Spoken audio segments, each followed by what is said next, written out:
देखो, अब ऐसा इमेजिन करो कि आप किसी सिस्टम को देख रहे हो, है ना। मैं आपका फ्रेम ऑफ रेफरेंस हूं। फ्रेम ऑफ रेफरेंस मतलब क्या होता है? जब आप जिस चीज को आप देखते हैं, आसपास की दुनिया को जिसके नजरिए से देखते हैं, है ना। मैं फिर से दोहराता हूं, काफी बच्चे नए हैं तो मैं फ्रेम ऑफ रेफरेंस के कॉन्सेप्ट को फिर से दोहराता हूं। जैसे कि अगर मैं आपसे कहूं कि व्हाइट बोर्ड किधर है, आप कहेंगे आपके पीछे सर। प्लेटफॉर्म किधर है, आप क्या कहेंगे? आपके नीचे। मैं बोलूंगा मोबाइल स्टैंड किधर है, आपके सामने। अमजद किधर है? Left side. चल निकल। है कि? तो अब आप सब चीज किसके हिसाब से देख रहे? मेरे हिसाब से देख रहे, है ना। तो मैं आपके लिए क्या हो गया? Frame of reference. आप according to me directions assign कर लेते हैं, राइट लेफ्ट अप डाउन आगे पीछे। कभी कभी हमारा फ्रेम ऑफ रेफरेंस जिस सिचुएशन में हम बैठे रहते हैं, जैसे आपको याद होगा मैंने एग्जांपल लिया था ट्रेन के डब्बे का, है ना। जैसे कि मान के चलो ये ट्रेन का डब्बा है, हम इतने पढ़ाकू है कि हम ट्रेन के डब्बे में भी पढ़ रहे हैं। इमेजिन करने में क्या जा रहा, दूर दूर तक प्रैक्टिकली ये पॉसिबल नहीं है, मगर इमेजिन करने में क्या जा रहा। कि बोले ट्रिप को जा रहे, तो सर बोले ट्रिप को बहुत टाइम है सर, 2-3 घंटा टाइम लगेगा पहुंचने के लिए, है ना। XYZ जगह पर जा रहे हैं, हिल स्टेशन, इमेजिन कर लो, है ना। इमेजिन ही करो। अब इस सिचुएशन में मैंने बोला चलो खाली बैठे बैठे क्या करते, अंताक्षरी नहीं खेलते, फिजिक्स खेलते, है ना, फिजिक्स पढ़ाएंगे। तो इमेजिन ये करो कि भैया मैं यहां पर खड़ा हूं और अपन ने व्हाइट बोर्ड भी चिपका दिया ट्रेन में, है ना, और अपन यहां स्टडी कर रहे हैं। मैं इस तरह से खड़ा हूं सिचुएशन में सामने, आप भी मेरे सामने बैठे हो, मैं आपके लिए रेस्ट में हूं, आप मेरे लिए रेस्ट में हूं। मगर एक बंदा बाहर से खड़े होकर मेरे लेक्चर में उसको ज्यादा इंटरेस्ट आ गया, वो झाक झाक के देख रहा, झाक झाक के देख रहा, है ना, कि भैया कि ये जो पढ़ा रहे सर क्या पढ़ रहा है ना, बच्चे क्या पढ़ रहे करके। तो उसको हम लोग रेस्ट में नजर आएंगे क्या? नहीं, उसको तो हम लोग मोशन में नजर आएंगे। क्यों? हम एक दूसरे को तो रेस्ट में नजर आ रहे, मगर उसको मोशन में नजर आ रहे। बेटे इधर ध्यान दो। तो बात ऐसी है कि आपका और हमारा फ्रेम ऑफ रेफरेंस सेम है, दैट इज ट्रेन का डब्बा। मगर उसका फ्रेम ऑफ रेफरेंस क्या है? ग्राउंड। वो ग्राउंड के रेफरेंस में हम सबको देख रहा है ना। आई ना बात समझ में? तो यही पॉइंट हो रहा है बेटा कि हमारे फ्रेम ऑफ रेफरेंस के ऊपर डिसाइड होता है किसका मोशन क्या है। इवन डायरेक्शन भी, वो भी फ्रेम ऑफ रेफरेंस पे डिसाइड होता है। जैसे फॉर एग्जांपल एक पर्सन वहां पर है, जैसे एक आप ऑब्जर्वर, आप है, आप खड़े हो इधर, आपके लिए ये एक्स एक्सिस है, आपके लिए ये वाई एक्सिस है, और आपके लिए जेड एक्सिस है। फॉर एग्जांपल अमजद उधर खड़ा है, अमजद के लिए एक्स एक्सिस ये रहेगा, वाई एक्सिस ये रहेगा, और जेड एक्सिस ये रहेगा। अब अगर मैं ऐसा ट्रैवल करते हुए जा रहा हूं, आपसे पूछूंगा मैं कौन सी एक्सिस पे ट्रैवल कर रहा, आपके हिसाब से पूछ रहा हूं ना मैं, तो कौन सी एक्सिस पे ट्रैवल कर रहा? एक्स एक्सिस, है ना, क्योंकि आपके लिए ये लाइन कौन सी थी? ये वाली, और ये वाली जेड एक्सिस है ना। तो अब जब मैं ऐसा ट्रैवल कर रहा हूं तो मैं आपसे पूछ रहा हूं कि आप ये बताओ मुझे कौन से एक्सिस पे ट्रैवल कर रहे हैं, मैं कौन से एक्सिस पे ट्रैवल कर रहा हूं, तो आप कहेंगे एक्स एक्सिस। मगर मैं वही अमजद से पूछूंगा, अमजद तू बता कि मैं कौन सी एक्सिस पे ट्रैवल कर रहा हूं, क्या वो बोलेगा एक्स? उसके लिए तो ये क्या है, वो बोलेगा सर आप जेड एक्सिस पे ट्रैवल कर रहे हैं, है ना। तो दोनों में से कौन गलत है? तो बोले कोई गलत नहीं, दोनों सही है, बस देखने का नजरिया अलग है, उनका फ्रेम ऑफ रेफरेंस अलग है। आई ना बस में? तो हमारा जो फ्रेम ऑफ रेफरेंस या जो मोशन होता है, उसकी वैल्यू होती है, उसका जो डायरेक्शन होता है, ये पर्सन टू पर्सन क्या करता है, वेरी करता है, डिपेंडिंग वो कहां खड़ा है, किस डायरेक्शन में मूव हो रहा है, ये सारी बात है। तो हम लोग इसी तरह का कोई कॉन्सेप्ट देखने वाले हैं, रिलेटिव मोशन। रिलेटिव मोशन में हम लोग ने इससे पहले भी कॉन्सेप्ट देखे, हमने इससे पहले भी रिलेटिव मोशन पढ़ा है, मगर उसमें ऑब्जेक्ट एक तो सेम लाइन में एक तो एक दूसरे के करीब आते थे, एक दूसरे से दूर जाते थे, या सेम लाइन में सेम डायरेक्शन में आगे बढ़ते थे विद डिफरेंट स्पीड। मगर इस बार मामला अलग रहेगा, एक ऑब्जेक्ट ऐसा जाएगा, एक ऑब्जेक्ट ऐसा जाएगा, और हमसे पूछा जाएगा ये ऑब्जेक्ट को वो ऑब्जेक्ट कितनी स्पीड से किधर जाता हुआ नजर आएगा। समझ रहा ना कि ये ऑब्जेक्ट कितनी स्पीड से किधर जाता हुआ नजर आएगा, ये हमसे पूछा जाएगा। तो उसको सॉल्व कैसे करते हैं? देखो, रिलेटिव मोशन का मैंने एक सिंपल सा दिया था, एक सिंपल सा मैंने कहा था कि रिलेटिव मोशन ऑफ ए या velocity of A with respect to B, इसका फॉर्मूला क्या है? बहुत बेसिक सा फॉर्मूला है, velocity of A with respect to ground minus velocity of B with respect to ground. Basic सा फॉर्मूला है। Velocity of B with respect to A का मैंने क्या कहा था? Velocity of B with respect to ground minus velocity of A with respect to ground. इस तरह से मैंने बताया था आपको मोशन इन स्ट्रेट लाइन में कि रिलेटिव वेलोसिटी निकालने का ये आपका बेसिक सा क्वेश्चन है या फॉर्मूला है, सॉरी, बेसिक सा फॉर्मूला है जो हर जगह हर सिचुएशन में यूज किया जा सकता है ना। वेलोसिटी ऑफ कार या object A with respect to B, तो क्या है बेटा? Velocity of A with respect to ground minus velocity of B with respect to ground. Velocity of B with respect to A is velocity of B with respect to ground minus velocity of A with respect to ground. अब यहां हम जो study कर रहे हैं, relative motion study करने वाले हैं, पहले नीट वालों को बता दूं मैं, आपको 3 कैटेगरीज में पढ़ना है। एक जनरल कंसिडरेशन है, एक जनरल सिचुएशन आएगी, एक ऑब्जेक्ट इधर जा रहा है, एक ऑब्जेक्ट उधर जा रहा है, बताओ इसकी स्पीड उसके हिसाब से। फिर स्पेशल सिचुएशन आती है, रिवर एंड मैन प्रॉब्लम है ना, sorry rain and man problem, rain and man problem कि बारिश इतनी स्पीड से सीधी सीधी हो रही है और आपका जो आदमी इतनी स्पीड से भाग रहा है, तो बारिश की बूंदे उसको कितनी स्पीड से टकराएगी, किस एंगल पे टकराएगी, वो होता है रेन एंड मैन प्रॉब्लम। फिर एक आता है रिवर एंड स्विमर प्रॉब्लम, जिसे रिवर एंड बोट प्रॉब्लम भी कहा जाता है। थोड़ा सा नीट वालों के लिए थोड़ा सा ठीक ठाक वाला कॉन्सेप्ट है, नॉट वेरी इंपॉर्टेंट, ठीक ठाक वाला, मगर एकदम निग्लेक्टेड भी करने वाला नहीं है, आ सकने वाला है, आ सकता है, भूले भटके तुम्हारे को आ सकता है। दूसरा, अगर आप जेई वालों की बात करेंगे तो जेई वालों को ऐसा बोलूंगा मैं कि भाई ये एक स्टार्टर जैसा रहेगा, इसके अलावा भी और भी बहुत कुछ अलग अलग कॉन्सेप्ट्स आते हैं। एक विंड एंड फ्लैग का भी आता है कि हवा इस डायरेक्शन में ब्लो हो रही है ना, और गाड़ी इतनी इस डायरेक्शन में जा रही है, मान लो गाड़ी ऐसी जा रही है ना, हवा ऐसी क्रॉस जा रही, ओके, और इतनी स्पीड से जा रही, तो जो फ्लैग है वो किधर फ्लटर करेगा, ऐसे क्वेश्चंस आते हैं। एयरप्लेन के आते हैं कि एयरप्लेन इतनी स्पीड से इधर जा रहा है, हवा कुछ इधर जा रही है, तो किस डायरेक्शन में जाएगा। खैर, मगर वो ऐसा है कि अगर आप इधर के कॉन्सेप्ट समझ लेते हो तो आप वहां के भी कॉन्सेप्ट इजीली सॉल्व कर सकते हो। हाँ, एक बात बता दूं बेटा, क्योंकि ये 2 डायमेंशनल मोशन है, तो यहाँ ऑब्जेक्ट एक दूसरे के पीछे पीछे नहीं जाएंगे ना, सेम लाइन पे जाएंगे, वो यकीनन तौर पे डिफरेंट डिफरेंट डायरेक्शंस में जाएंगे। तो हो सकता है कि तुम्हारा velocity of A with respect to ground इधर रहेगा, velocity of B with respect to ground मान लो इधर रहेगा, और ये उनके बीच में का एंगल पूछा रहेगा, ये उनके बीच में का एंगल पूछा जाएगा। और तुमसे पूछा जाए कि जरा बताना तो भैया velocity of A with respect to B हम कैसे कैलकुलेट करेंगे, तो ये कैलकुलेट करने का तरीका अगर तभी आपको आएगा जब आपको वेक्टर्स का थोड़ा सा नॉलेज है। बोले कैसा? Velocity of A with respect to B calculate कैसे करते हैं?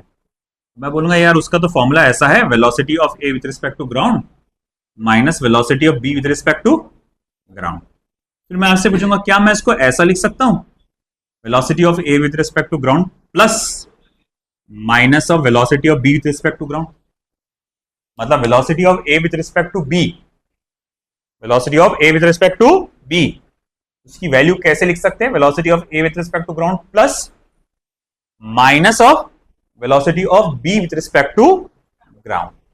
देखो हमारा velocity of A with respect to ground तो इधर था, और velocity of B with respect to ground तो इधर था, इनके बीच में का एंगल क्या था बेटा? थीटा। मुझे क्या करना पड़ेगा? इसका नेगेटिव वेक्टर बनाना पड़ेगा। तो देखो मैंने यहां नेगेटिव वेक्टर बनाया, शिट यार, ये आ गया माइनस वीबीजी। ये ऐसा होना चाहिए कि साइज में इसके बराबर हो, ये ब्लू वाला साइज में इसके बराबर होना चाहिए, बस डायरेक्शन में ऑपोजिट होना चाहिए। बात समझ में आ रहा ना? क्योंकि कई बच्चे नए हैं तो आपको बिल्कुल नहीं मालूम नेगेटिव वेक्टर क्या होता। तो नेगेटिव वेक्टर वो वेक्टर होता है जो इसका हमशक्ल होता है मगर ऑपोजिट डायरेक्शन में होता है। मतलब जितनी लंबाई होगी इस एरो की उतनी ही लंबाई उसकी होगी, मगर ऑपोजिट डायरेक्शन में। और ये बताता है कि भैया एक्चुअली ये एरो क्या बताता है, ये बताता है कि बी जो है इतनी इतनी रफ्तार से इस डायरेक्शन में भाग रहा है, ए जो है इतनी रफ्तार से इस डायरेक्शन में भाग रहा है, और ये इसका ऑपोजिट डायरेक्शन माइनस वीबीजी। ठीक है, और फिर मैं बोलूंगा कि ठीक है भैया देखो यहां एक पैरेललोग्राम बन रहा है ना। फिर मैं बोलूंगा ये आया रिजल्टेंट, ये रिजल्टेंट क्या देगा, इन दोनों का एडिशन देगा, वीएजी और माइनस वीबीजी का, और वीएजी माइनस वीबीजी का एडिशन देगा, तो भैया ये क्या दे देगा, velocity of A with respect to B, है ना। अब तुम बात को समझो बेटा, क्या सीन है वो समझो। तुम यहां खड़े हो, तुम्हारे सामने दो लोग भाग रहे, ए भाग रहा है इधर, बी भाग रहा है इधर। तुमको मैं बोलूंगा ऐसा डिजाइन बना के दिखा कि ए कहां भाग रहा, तुम बोलेंगे ऐसा भाग रहा, बी कहां भाग रहा, तुम बोले ऐसा भाग रहा। और अगर मैं पूछूंगा बी से, ए बता दो ए किधर भाग रहा, ए किधर भाग रहा ये बता दो जरा, तो ए को ये बी को ये ए ऐसा सीधा भागता हुआ नजर नहीं आएगा, वो उसको ऐसा भागते हुए नजर आएगा, ऐसा लगेगा उसको, उसको ऐसा फील आएगा कि वो इधर भाग रहा है। इन रियलिटी में भाग नहीं रहा है वो, मगर उसको लगेगा कि भैया ये इधर भाग रहा है। इसी को कहा जाता है relative velocity of A with respect to B. Relative मतलब इसके मुताबिक वेलोसिटी ऑफ ए, किसका, ए का velocity with respect to B, B के हिसाब से। आया समझ में, तो ये ध्यान में रखना। तो अब ऐसा है, सवाल तो उड़ गया, चलो ठीक है तुमने डायरेक्शन बता दिए कैसे निकालते। मेन ये सवाल है आपका कि सर इसका वैल्यू कैसे कैलकुलेट करेंगे। अगर मुझसे पूछ लिया जाए वीएबी मैं कैसे कैलकुलेट करूंगा, बहुत आसान है, कुछ खास नहीं है। देखो भाई आपने करे क्या, यहां पे दो वेक्टर्स का सब्ट्रैक्शन, वीएजी को माइनस वीबीजी करें, तो सब्ट्रैक्शन ऑफ टू वेक्टर्स का फॉर्मूला लगा दो, वीएजी का स्क्वायर प्लस वीबीजी का square minus 2 times of वीएजी VBG, है ना। तो अब भैया ये ऐसा ये फॉर्मूला आ गया, अरे एक चीज तो भूल ही गए, कॉस ऑफ थीटा, तो ये फॉर्मूला आ गया। आया समझ में आपको। तो ये है रिलेटिव वेलोसिटी ऑफ, थोड़ा अच्छा खुला खुला लिखता है, बहुत अंदर घुस गया हो, तो ये relative velocity of A with respect to B का फॉर्मूला आएगा। जस्ट अ मोमेंट,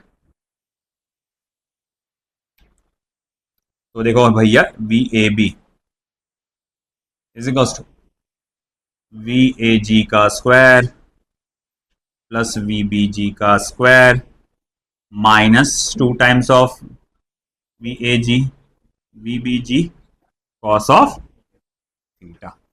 ये मेरे पास रिलेटिव वेलोसिटी कैलकुलेट करने का फॉर्मूला आया समझ में।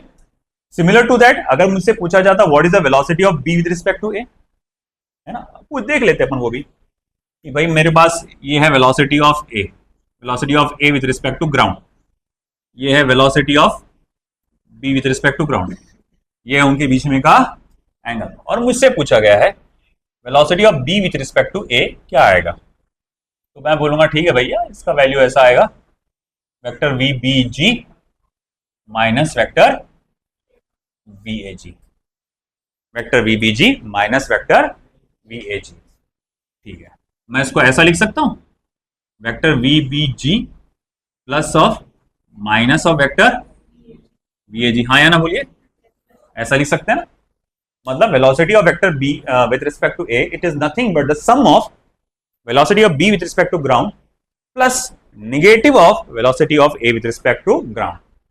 तो velocity of A with respect to ground, तो देखो बेटा ये है velocity of A with respect to ground,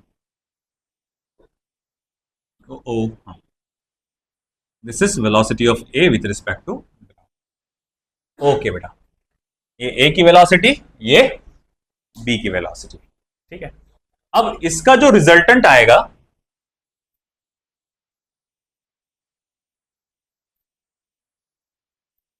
ये रहेगा velocity of B with respect to A. बेटा इसका मतलब समझो ये बात को कि अगर जमीन पे खड़ा हुआ बंदा जैसे आप देख रहे हैं, आपसे पूछूंगा ए किधर भागा, वो बोलेगा इधर भागा, बी किधर भागा, बोले इधर भागा, और मैं अगर ए से पूछूंगा बी किधर भागा तो वो बोलेगा इस डायरेक्शन भागा, है ना, क्योंकि उसकी रफ्तार भी इधर ही है ना, तो उसको ऐसा लगेगा कि वो इधर भाग रहा है ना। वो जब ऐसा भागेगा, देखो आप ऐसा जा रही हूँ तो ये ऐसा जा रहा है, तुम देखो इनके बीच का गैप देखो, पहले इतना गैप था, फिर इतना गैप हो गया, बढ़ते जा रहा ना वो, और वो गैप ऐसा बढ़ रहा ना, तो वो क्या सोचेंगे, वो उधर भाग रहा है, इन रियलिटी वो कहाँ से भाग रहा है। वो सब चीजें रिलेटिव है, हम बोल भी नहीं सकते हम कौन सी डायरेक्शन मूव कर रहे हैं। इन रियलिटी किस कौन सी डायरेक्शन, रियलिटी कुछ नाम की चीज ही नहीं है ना। हम बोल रहे रियल में बता कौन सा डायरेक्शन है, अरे रियल का नाम ही कुछ नहीं है, क्योंकि हर चीज के हिसाब से अलग अलग है ना। जैसे मैं बोलूंगा भाई ऐसा भाग रहा है, रियलिटी में एक्स एक्सिस पे भाग रहा है, अरे भैया वो किसी और के लिए जेड एक्सिस हो सकता है, तो किसी और के लिए वो वाई एक्सिस भी हो सकता है, कुछ भी हो सकता है वो, है ना। तो भैया रियलिटी जैसी कोई चीज है नहीं यहाँ पर जितना है कि सब चीज आपका रिलेटिव है ना। हम जैसे कहते हैं कि हम हर चीज जो इवेंट देखते हैं यहाँ पर आसपास, जो हमारे लिए हमारे जो सभी प्लैनेट्स का जो मोशन है, हर चीज कैसा बेटा रिलेटिव है एक दूसरे के हिसाब से। खैर उसमें नहीं जाते हैं, एस्ट्रोनॉमी बहुत टाइम लंबा हो जाएगा। तो खैर मैं बोलूंगा, मुझे पूछा जाएगा what is velocity of B with respect to A, तो आप कहेंगे it will be under root of velocity of B with respect to ground का square plus velocity of A with respect to ground का square minus 2 times of B B G into V A G cos of theta. ये फॉर्मूले से आप निकाल सकते हैं, आया समझ बेटा। तो घुमा फिरा के अगर मैं बात करूं तो ये सब कुछ वेक्टर्स पे बेस्ड है ना। तो भैया वेक्टर्स, आपको पहले बात तो जो लोग लेट आए मैं सजेस्ट करूंगा, यूट्यूब पे हमारा एक चैनल है ना, तो भैया आप यूट्यूब पे लेक्चर्स अपलोडेड है, पाशा सर फिजिक्स क्लासेस करके जो चैनल उस पे अपलोडेड लेक्चर्स है, आप जाइए उस पे देखिए, या जो आपको बेटर लग रहा है अभी के लिए तो वो देखिए, है ना। मगर मैं ये कहूंगा वेक्टर्स आपको स्ट्रांग होना जरूरी है, जो लोग खासतौर से लेट आए मैं उनको बोलूंगा बहुत जरूरी है, नहीं तो आगे बहुत प्रॉब्लम आएंगी, क्योंकि आगे लॉज ऑफ मोशन चैप्टर है, उसके आगे सर्कुलर मोशन चैप्टर है। और आई होप आप सभी लोग इस उम्मीद से आए हैं कि आप नीट और जेई क्रैक करना चाहते हैं, ज्यादातर लोग 99.99% लोग इस उम्मीद से आया है कि नीट और जेई क्रैक करना चाहते हैं, और उसके लिए आपको फिजिक्स कंपलसरीली है, बिना फिजिक्स के गेम जमने वाला नहीं है। क्योंकि देखो भैया कैसा है, आप अगर बायो केमिस्ट्री में अगर आउट ऑफ भी ले लिए, जो कि वो भी इम्पॉसिबल है, तो भी क्या आएगा 540 का स्कोर आएगा, है ना। सर इस साल तो सिलेक्शन हो गया, अबे तो अचानक में भयानक आ गया था ना, है? क्या हुआ था इस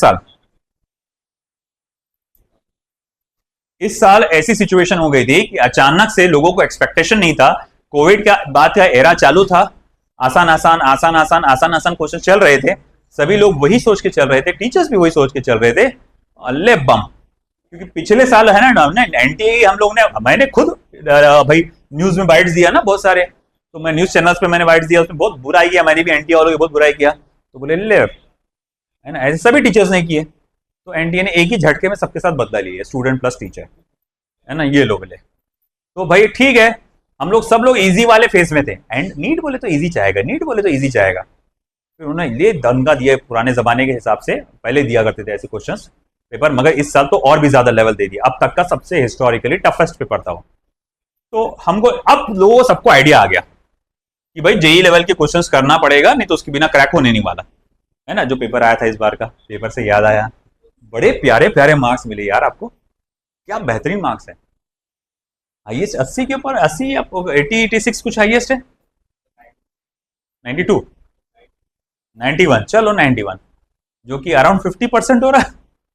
एक पेपर डाला बस जो जेई ओरिएंटेड में, सारे सबकी वो हालत पतली हो गई, वो होता है जेई ओरिएंटेड पेपर, वही बेस लेवल पे, है ना। तो जो जेई देना चाह रहे थे ना, वो पेपर का लेवल वो है, नीट वालों के लिए भी वही चीज समझो, और तुमको उस लेवल पे तैयारी करना है, तुम कर नहीं रहे उसके हिसाब से। तो खैर coming back to the topic, मैं ये कहना चाह रहा था कि भाई ठीक है, अगर आप कर भी लेते हैं तो अराउंड आपका जो 600 तक के जाएगा, कट ऑफ जाता है 600 के आसपास, वापस से जाएगा, वहां पर ड्रैग होगा। तो जब वहां पर वापस से जाएगा, क्यों कट ऑफ इतना जा रहा है आगे, the reason behind high competition, बहुत लोग पार्टिसिपेट कर रहे हैं, है ना। एक रीजन उसके पीछे का वो है, पॉपुलेशन इंडिया की माशाल्लाह से बहुत ज्यादा है, तो एक ही सीट के पीछे 1000 रुपए लोग खड़े रहते हैं यहाँ पे, तो कंपटीशन बहुत ज्यादा है, तो वो उसके जैसे जैसे पार्टिसिपेशन बढ़ता, कट ऑफ बढ़ता, बेटा इधर ध्यान दो ना, उसको कुछ भी नहीं आता, वो अभी भी आया हुआ है, उससे तू बात कर रहा बेटे। तो कंपटीशन एक बहुत बड़ा फैक्टर है, दूसरा फैक्टर क्या होता है, जैसा कि भैया क्या है, लोगों को एक अवेयरनेस आ जाती है कि भाई पिछले साल ऐसा था, तो ऐसी सिचुएशन मुझे उसके हिसाब से तैयारी करना है। जैसे मेरे पे खुद आ गई ना, है, मैं एक छोटा मामूली सा टीचर, मेरे अंदर अवेयरनेस आ गई, मैं क्या कर रहा हूँ, मैंने जो अपने न्यूमेरिक्स बनाया, मैं जो क्वेश्चन का सेट बना रहा हूँ, सारे जेई के क्वेश्चन डाल रहा हूँ पीवाई के उसमें, है ना, सारे जो रिपीटर्स बैच ले रहा हूँ तो उसमें सब जेई के क्वेश्चन डाल के ले रहा हूँ, प्रैक्टिस में सब जेई ले रहा हूँ मैं, है ना, तो मुझे आ गया अवेयरनेस, मेरे को अकेले को थोड़ी आया होगा, काफी लोगों को आ गया होगा ना, सब लोग उस लेवल पे पढ़ाई कर रहे होंगे, सभी लोग उस लेवल पे पढ़ा रहे होंगे, तो ऑटोमेटिकली लेवल सबका बढ़ गया, है कि नहीं। तो अगर लेवल सबका बढ़ गया, कंपटीशन का लेवल हाई हो गया, फिर से वापस वो कट ऑफ ऊपर चलक गया, है ना। तो अब आपको उस पर जाना पड़ेगा। तो आप सोच, अरे सर क्या 60 मार्क तो लाने हैं ना, अबे 60 भी कब आएंगे, जब देखो आउट ऑफ मिलेंगे, उसके बाद 60 लाने हैं। देखो आउट ऑफ मिल जाएंगे कि बायोकेमिस्ट्री में हलवा है क्या वो, है ना। 400 तेरे अगर मान लो 450 दोनों मिला के अगर हो गए, तो देखो कम से कम फिजिक्स में है ना 150 मार्क लाना पड़ेगा, तब जाके तू बाउंड्री क्रॉस कर पाएगा, समझे। तो इतना आसान मत समझ के चलो, मेहनत करना पड़ेगी, और तुम में मेरे को बिल्कुल मेहनत नजर नहीं आ रही। हाँ, मैं बोल सकता सबसे अभी तक के एरा में सबसे लीस्ट मेहनत नजर आई मुझको, सबसे लीस्ट। क्यों मालूम क्या, कम से कम शुरुआत में बच्चे मुझे क्या, हाँ ऐसा एक नजर आया था, कोविड का पहला बैच, कोविड के बाद का पहला बैच, उसमें थोड़ा सा ऐसा साइलेंट लोग नजर आए थे मुझे, वायलेंट बहुत मुश्किल से मिल रहे थे। जैसा क्या था, कोविड के पहले बैच में बच्चे थोड़ा से बहुत गैप आ गया था, थोड़ा सा अवेयरनेस नहीं थी, तो बहुत सुस्त तरीके से आए थे। ऑलमोस्ट आप लोग बिल्कुल वैसी बिहेव करें, क्योंकि आपको डीपीपी मॉड्यूल्स मैंने सब दे के रखा। एक का दुख का बच्चा बस मेरे पास आ रहा डाउट्स लेके, है ना, एक का दुख का बच्चा मेरे पास, है ना। ये टाइम पे कम से कम सब लोग फैशन में आ गए थे, है ना, कम से कम आधे से ज्यादा बच्चे मेरे पास डाउट्स लेके घूमते थे ये बैच में। बात की बात है, वो धीरे धीरे उनकी स्पीड वो होता ही है, हम बोल रहे हैं ना, धीरे धीरे उनकी बैटरी डाउन हो जाती है। वो आधे 25-30 में से फिर 15-20 आते हैं, 15-20 में से फिर 8-10 आते हैं, 8-10 में से आखिरी में 2-4 ही बचते हैं। मतलब ये तो शुरू से ही 2-4 है यार ये शुरू से ही 2-4 है ना। मेरे को समझ में नहीं आ रहा आगे क्या करेंगे। तुम्हारा जो स्कोर लो हुआ ना, ये इतना स्कोर तुम लोग का आया हुआ, पिछले साल का अगर स्कोर निकाल के बताऊंगा ना, इतना नहीं आया था। इनमें गारंटी देता है, इसमें से इसी टेस्ट में से स्कोर कम से कम 130-140 का स्कोर आया होगा highest, I can guarantee this. इसी टेस्ट में 100 के ऊपर तो 4-5 बच्चे होंगे इसमें, गारंटेड। तो आप लोग मतलब बहुत बुरा परफॉर्म कर रहे हो इस बात को लेकर, और उसके पीछे का क्या है कि आप में केयरलेसनेस मुझे बहुत नजर आ रही है, बहुत हल्के में लेके चल रहे हैं आप लोग। आप लोगों को जो करना चाहिए प्रिपरेशन, आप बस मैं अपने ख्याली पुलाव बना ले रहे, हाँ हो जाएगा मेरा सिलेक्शन, ऐसा वैसा यूं त्यों, ऐसा कर लेंगे वैसा कर लेंगे। सबसे पहला ड्रॉबैक, जो तुम सोच रहे वैसा मत करो भैया, हम जो बोल रहे हैं हमसे डिस्कस करो, प्लानिंग अगर करना है तुमको तो, और हम तुमको प्रॉपरली गाइड करेंगे, उसके हिसाब से करो, है ना। अब जैसे देखो, एक पर्टिकुलर स्टूडेंट अभी इसी बैच में, बहुत ब्रिलियंट स्टूडेंट, बहुत ब्रिलियंट स्टूडेंट, और वो उसने अपना दिमाग चलाया थोड़ा सा, मैंने हम लोगों ने बोले, अब उसने बीच में से एक दो गैप पड़ गया, और उसको हम लोग ने क्या करे, वो टैलेंटेड बच्चा था तो एक्स्ट्रा बैच में बुलाया उसको, स्पेशल बैचेस में, कि तू आ अटेंड कर, देखो मैं जल्दी कवर कर देता, सितंबर तक तेरा पोर्शन निपटा देंगे। तो वो अब उसका ऐसा था कि उसको सारी चीज़ें एकदम एकदम फैसिलिटीज होना हर चीज़ की। तो बोले सर टाइमिंग ऐसा रखो कि लेक्चर से कनेक्टेड हो, बोले फिर बाद में आना जाना ना पड़े। हाँ एक भी बात है कि उसका घर बहुत दूर है, बहुत दूर है, वो भी एक है ड्रॉबैक है उस चीज़ का, मगर कुछ चीज़ों में एफर्ट्स लेना पड़ते हैं। तो मैं बोला यार ये तो पॉसिबल नहीं, हम लोग सब लोग लगातार बिजी है, हम लोग तो स्पेशल बैच जो है शाम में लेंगे। तो वो आया नहीं। फिर मैंने उसके फादर को सबको समझाया कि बहुत इंपॉर्टेंट, इससे बहुत फ़ायदा होगा, उसको भेजो, वो फास्ट है। तो बोले ठीक है। फिर वो आया, 2-4 चैप्टर्स उसने किया, और आखिरी का जो मेन चैप्टर था उड़ा दिया उसने, किया नहीं। फिर दूसरी बात, उसको मैंने बोला कि तुम डिस्क्रिप्टिव टेस्ट की तैयारी नहीं कर रहा, क्यों? क्योंकि उसको एक सेटिंग, उसकी कोई पर्टिकुलर गांव में उसकी सेटिंग है, वो रहती होगी गांव में, एक सेटिंग रहती है, मतलब ऐसा था गांव को सेंटर मिलता, तो वहाँ पर चीटिंग चलती, तो वहाँ पे बोले मेरी सेटिंग है, तो बोले वहाँ पर मैं दूंगा, डिस्क्रिप्टिव टेस्ट का टेंशन नहीं है मेरे को। मैं तो ऐसी गलती मत कर, ऐसा अक्सर होता है, ऐसे सेंटर्स पे गाड़ी की रेड पड़ती है, वो भी खासतौर से फिजिक्स के पेपर में, है ना, बहुत होता है ऐसा, बहुत कॉमनली हो, मेरे बहुत सारे स्टूडेंट्स के हुआ साथ ऐसा, वो लोग बहुत लाइटली ले रहे थे, मैं बोल रहा वो सुन नहीं रहे, और फिर उनके सेंटर पे 2 घंटे तक गाड़ी खड़े रहे, कुछ लिखे थे जमा नहीं उनको, और सारे जो चिट्स उन्होंने लेकर आए थे सब फेंक दिए उन्होंने, है ना। उनके बुरे हाल हो गए फिजिक्स के पेपर में, फेल होते होते बचे कई लोग। तो भाई मैं सुन ही नहीं रहा हूँ, और वो क्या कर रहा है स्पेशली कि जिस दिन टेस्ट का दिन है उसी दिन पूरी क्लास को कुत्ती मार दे रहा हूँ, फिर वो जुमे का दिन आ रहा तो बोले जुमे का दिन आ रहा, वो अगला दिन बोले फ्राइडे है तो वो नमाज वमाज का इशू है तो मैं नहीं आ रहा। ऐसे ही करते करते करते करते करते उसने दिवाली मतलब समर वेकेशन के बाद से क्लास की लिंक तोड़ दिया। फिर बोले वो थोड़ा बायोलॉजी का इशू जा रहा, मुझको ऐसा हो रहा वैसा हो रहा, मैं नहीं आ रहा। ऐसे ही अब ये हुआ कि वो टैलेंटेड बच्चा, अब मैं यहाँ पर resistance and series and parallel की प्रॉब्लम्स करा रहा, वो खाली बैठा हुआ यूं, है ना। मतलब क्यों, क्या हुआ, तो कुछ भी समझ में नहीं आ रहा। अब वो क्यों समझ में नहीं आ रहा, जबकि दूसरे बच्चे जो नॉर्मल बैठे रहते थे पहले, वो खास ज्यादा बड़बड़ करते ही नहीं थे, वो लोग क्या कर रहे हैं, कंट्रीब्यूट कर रहे हैं, मतलब वो लोग कॉपरेट कर रहे हैं, वो लोग प्रॉब्लम सॉल्व कर करके आंसर बता रहे हैं। मैं बता रहा हूं उनको कि आर और आर बाई टू का रजिस्टर पैरेलल कॉम्बिनेशन में कनेक्टेड है, भाई बताओ इसका आंसर क्या आएगा पैरेलल वैल्यू। कॉमनली बच्चे बोलते सर आर बाई थ्री, वो देख रहा, कैसे मालूम आर बाई थ्री तो करके उसको वही नहीं जम रहा, है ना।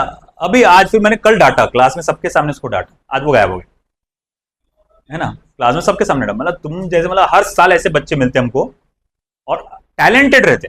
हम बोलते जब ये पहले आते ना हमारे पास 4-5 महीने में, हम लोग बोलते ये बच्चा है सिलेक्शन हो गया इसका, ये आगे जाके एमबीबीएस डॉक्टर बनेगा, ये जेई क्रैक करेगा। फिर ये अपना दिमाग चलाते कुछ अलग ही, है ना, कुछ अलग ही चलाते दिमाग, और फुस, पूरा डिस्ट्रॉय। और प्रॉब्लम ये होता कि वंस अगर आप 11th-12th में एक बार डिस्ट्रॉय हो गए तो रिपीटर्स बैच में वापस से खड़े होना मुश्किल होता है। एक साल के जब 2 साल में नहीं कर पाए तो 1 साल में कहां से होगा, ये सिंपल वो है। तो फिर वही होता, फिर आपको 2 ईयर बैच को वापस से रिपीट करना पड़ता, वो एक आता फिर सॉल्यूशन। बेटा ये गलतियां मत करना, चीजों को अच्छे से करो।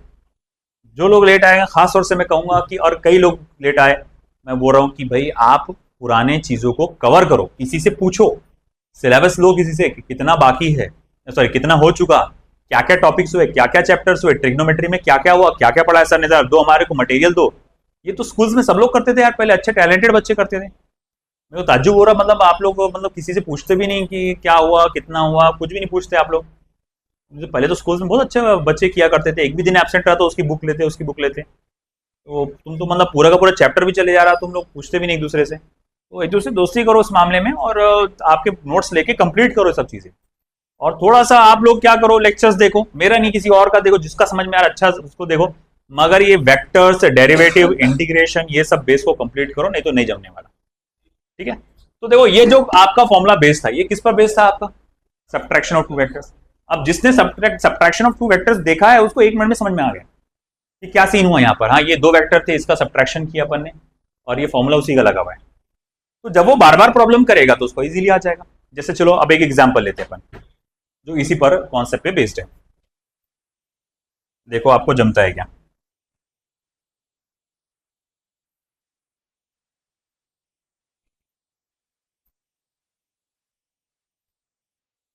numerics, motion in a plane, relative motion in 2D, और this is the first problem. देखो example,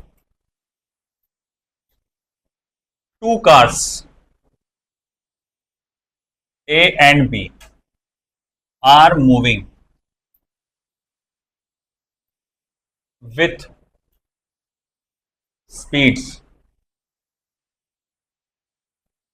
VA equals to 120 kilometer per hour and VB equals to 50 kilometer per hour respectively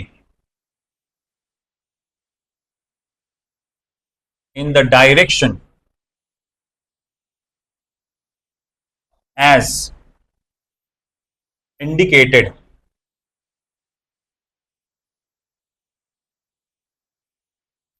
by arrow in the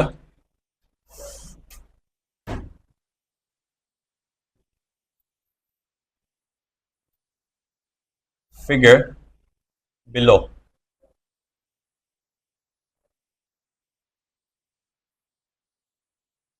Full stop. What is the relative speed of the car B with respect to car A? वही scene ऐसा दिया है, इसको x axis कहा है उसने, इसको Y axis कहा है उसने, और एक रेक्टेंगुलर ब्लॉक बना के इसने कह दिया ये कार बी है, और इसे एक रेक्टेंगुलर ब्लॉक बना के कह दिया कि ये कार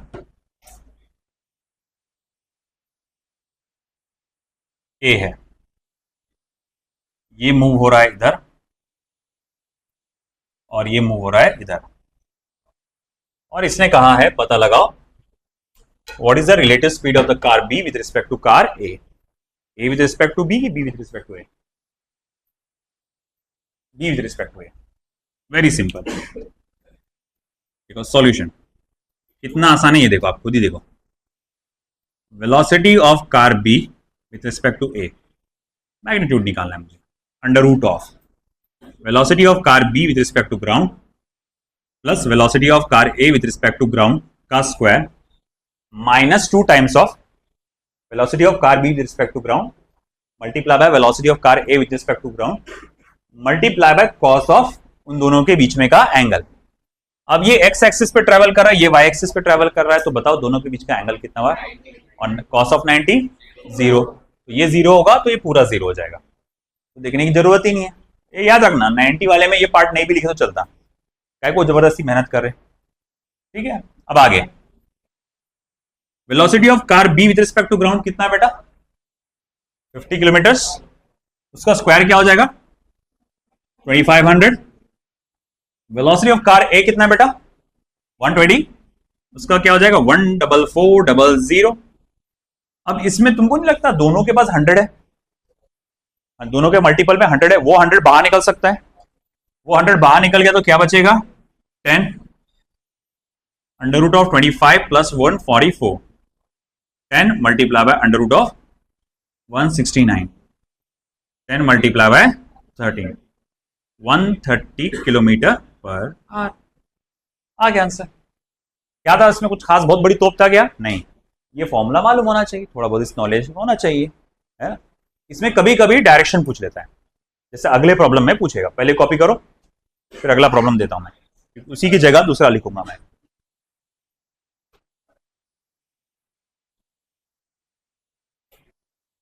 और बहुत आसान भी, देखो भाई बहुत आसान क्वेश्चन है तुम्हारे सामने, जितना लग रहा है उतना टफ है ही नहीं, बहुत इजी है।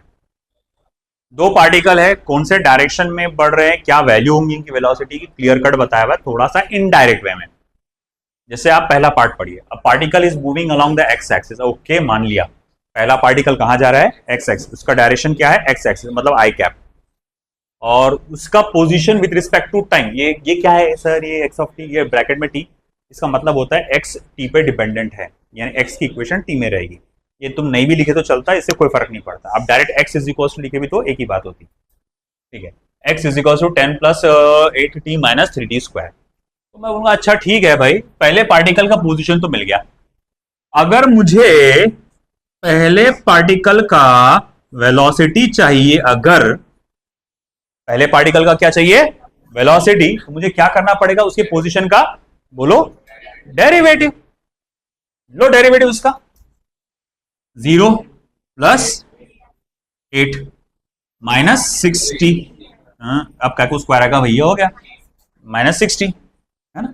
ये आ गया वेलोसिटी, और आई कैप बोलना मत भूलना, मीटर पर सेकंड, ये समझ में आ गया, आ गया, चलो ठीक है। अब आगे, अब 8 माइनस 60 आई कैप मीटर पर सेकंड, ये पहले पार्टिकल का वेलोसिटी था। अब आपको वेलोसिटी कौन से वक्त में चाहिए था, थोड़ा क्वेश्चन पढ़ो अच्छे से।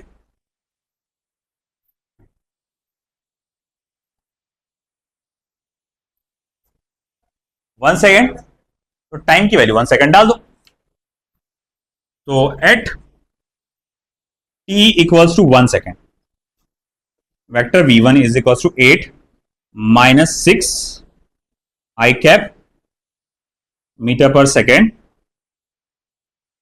2 आई कैप मीटर पर सेकेंड। तो ये मेरे पास आ गया क्या बेटा, वेलोसिटी विद डायरेक्शन। इसने एक्स एक्सिस पे बोला, ऊपर से चिल्ला चिल्ला के भी बोल रहा मैं एक्स एक्सिस पे ट्रैवल कर रहा करके, तो इसका डायरेक्शन पता चल गया। अब जैसे ये निकाले वैसे ही दूसरा भी। अब बताओ दूसरे पार्टिकल की वेलोसिटी क्या रहेगी। Another particle is moving along the Y axis with its coordinate as a function of time is given by, तो मैं क्या करूंगा, डेरिवेटिव।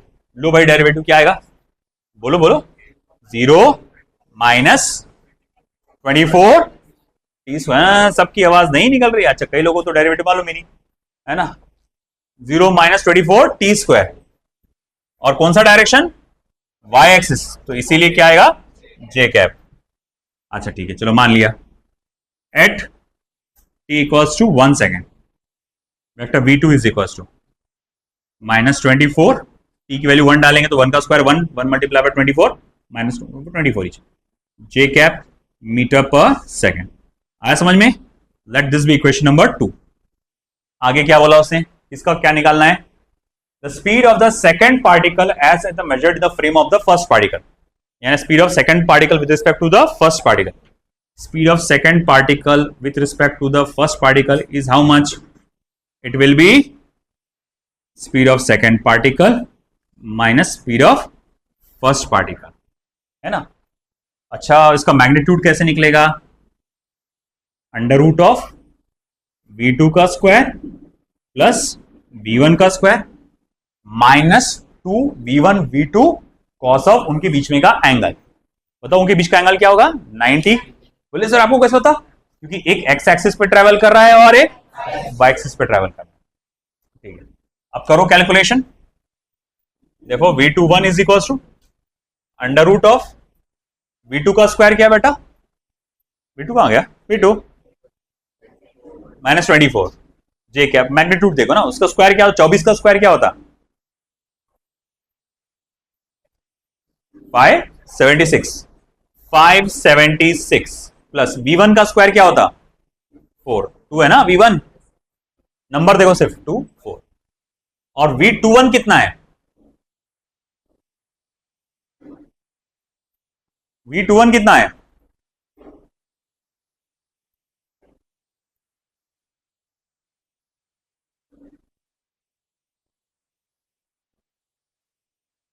इंग्लिश सबको आती, फिर आ जाना चाहिए, कम ऑन गाइस, बोलो v21 कितना है, अंडर रूट ऑफ v। अरे चिल्ला चिल्ला के बोल रहा ना, the speed of the second particle का speed as measured in the frame of first particle, जो कि पहले पार्टिकल के हिसाब से is given by root v।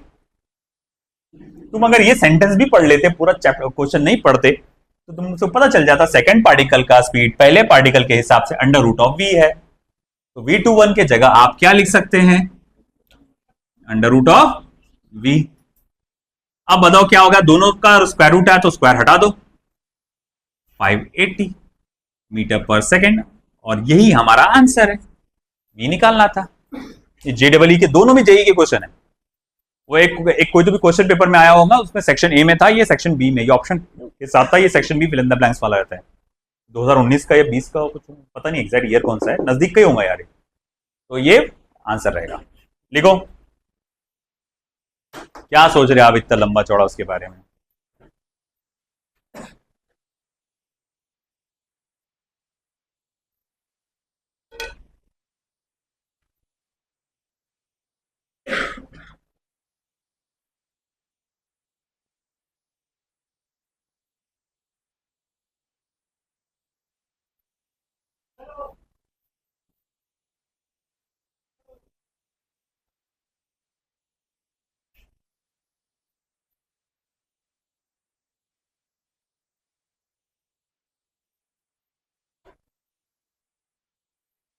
चलो चलो,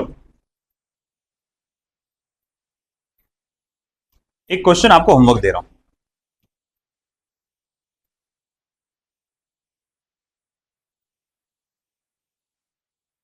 अ बटरफ्लाई, पाखरू is flying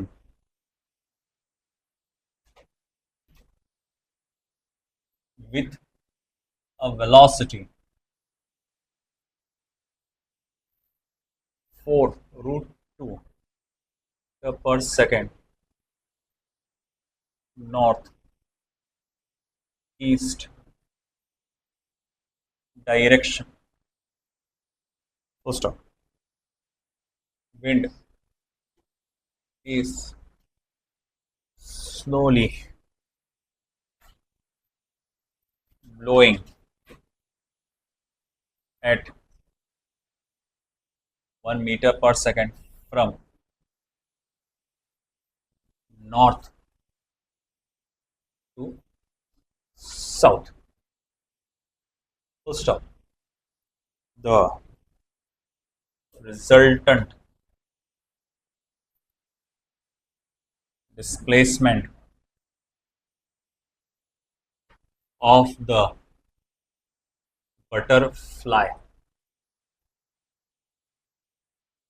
in